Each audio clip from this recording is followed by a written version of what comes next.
जे पगचन, मैंने तो बस यही पगचन बनाए थे। तो जे लक्ष्मी जी के पगचन भीतर तक कैसे आ गए? किसने करो जे?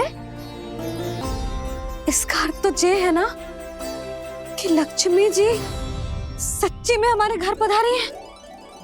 कितना अच्छा होता जी यदि हम यहीं होते, उनका स्वागत करते, उनकी पूजा करते, प्रसाद चढ़ाते और उनकी सेवा का सौभाग्य मिल जाता।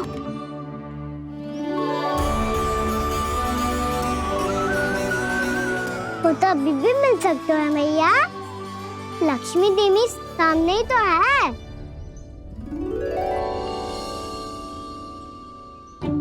गाना सही कह रहे हो यशोदा, लक्ष्मी जी का आशीर्वाद हमारे साथ ही है। और वैसे भी जिन पर नारायण की कृपा होती है, लक्ष्मी जी उनके साथ तो होती ही है। पर मैं कैसे संतोष करूं? मेरा मन हो रहा है कि कैसे भी मुझे उनके साक्षात दर्शन मिल जाते। अरे ये देखो तो सही, उनकी उपस्थिति का संकेत दे दियो है। ये कोई साक्षात दर्शन से कम है क्या? चलो हम लक्ष्मी पूजन कर लेते। इस बार तो हमारे साथ कान्हा भी लक्ष्मी पूजन करेगा। प्रभु मेरी पूजा करेंगे? मैया की इच्छा तो यही है। पर आप मेरी पूजा कैसे कर सकते हैं प्रभु? आप मेरे स्वामी हैं, आपकी पूजा करना मेरा धर्म है। नहीं प्रभु, यह अनुचित होगा। मैं आपसे मेरी पूजा नहीं करवा सकती।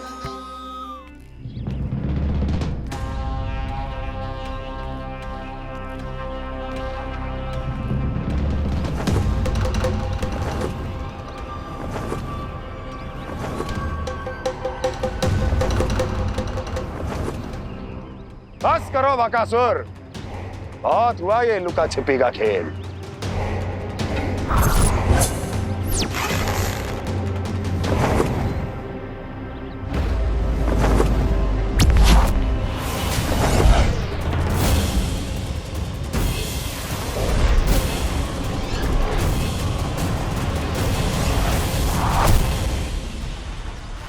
प्रणाम कंस।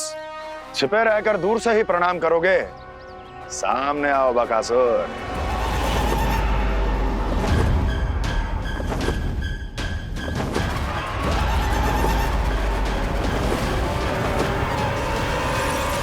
चेतावनी को प्रणाम समझने की भूल केवल तुम ही कर सकते हो कंस।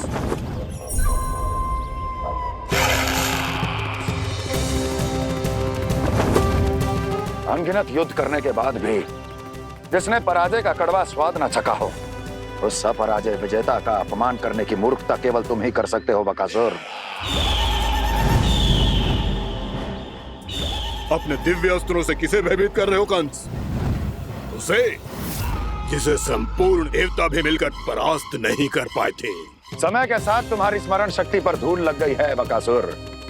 भूल गए हो तुम अभी कुछ ही क्षण पहले जिस दिव्य अस्त्रधारी का तुम उपहास उड़ा रहे थे, उसी ने परास्त किया था तुम्हें। उस दिन तुम्हारे प्राण देह के इस बंधन से मुक्त हो जाते यदि तुम्हारी बहन पूतना ने तुम्हारे जीवन दान के लिए विनती न की होती। तो यही स्मरण कराने के लिए बुलाया है मुझे? संधि करने के लिए बुलाया है। असंभव है ये। तुम्हारा मित्र वत्सासुर वीर गति को प्राप्त हो चुका है। जानते हो किसने की उसकी हत्या? तुम्हारे प्राणों की रक्षा करने वाली तुम्हारी बहन पूतना प्राण गवा चुकी है अपने। जानते हो किसने की उसकी हत्या? किसने मारा मेरी बहन को? किसने मारा मेरे मित्रों को? किसने बुलाई है अपनी मृत्यु? उसी ने जो मेरा भी शत्रु है। इसीलिए बुलाया है तुम्हें यहाँ पर संधि करने के लिए, प्रतिशोध का एक अवसर देने के लिए। तुम नाम बताओ उसका कंस। उस दुष्ट को कच्चा ही निगल जाऊंगा मैं। बोलो कौन है वो? एक बालक है, कृष्ण। किंतु वो एक विष्णु अवतार है बकासुर। किसी का भी अवतार क्यों ना हो, इस इसी क्षण से मैं हूं उसके काल का अवतार। तुम केवल इतना बताओ कि कहां मिलेगा वो। वृंदावन, वृंदावन। कान्हा, आजा, पूजा आरंभ करते हैं। नहीं प्रभु,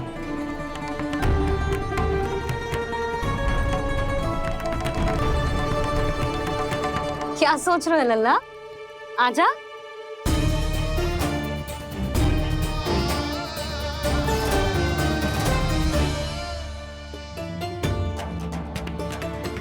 पहले इस राक्षस का सामना करना होगा मुझे, अन्यथा ये सुखदन को सबके लिए अशुभ बना देगा।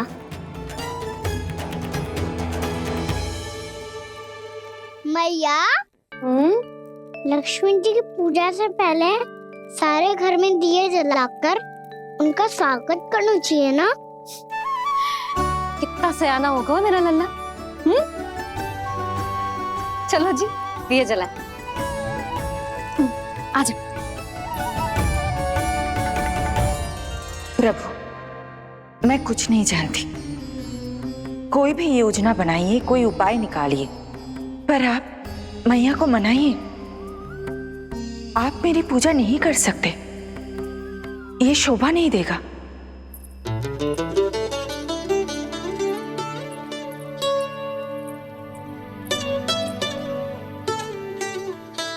पहला दिया जलाएगो लल्ला? हाँ मैया। ले, ध्यान से लल्ला।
इतनी शीघ्र पहुंच गया यहाँ?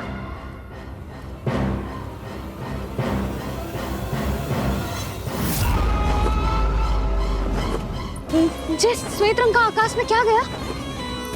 सुनो जी, देखो आपने, ये तो अवश्य ही बहुत अशुभ संकेत है जी। कहाँ है वो? कहाँ है विष्णु अवतार कृष्ण? दिवाली के शुभ दिन अशुभ संकेत की बात करियो मैया। ये तो कयूत तीव्र चलने के कारण मुझे है, फिर से चला लेंगे। साधारण दीपक ही तो है ये साधारण ना है लल्ला, दीपावली के दीपों का बहुत विशेष महत्व होता है। तो है मैया। वनवास के बाद जब राम जी लौटकर आ रहे थे, तब उनके स्वागत में पूरी अयोध्या में ये दीप जलाए गए थे।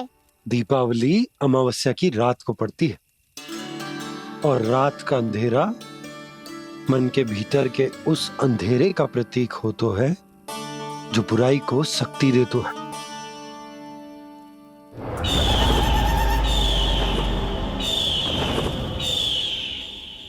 ये दीपक का तेल है ना, जे मन के विकारों का प्रतीक है, और जे बाती प्रतीक है हमारी आत्मा का। जब अमावस्या की अंधेरी रात में हम जो दीपक जलाते हैं ना, उसका अर्थ जे हो तो है, तो जे बाती अर्थात कि हमारी आत्मा भक्ति के ताप में तप कर इस तेल अर्थात हमारे मन के विकारों को जला देती।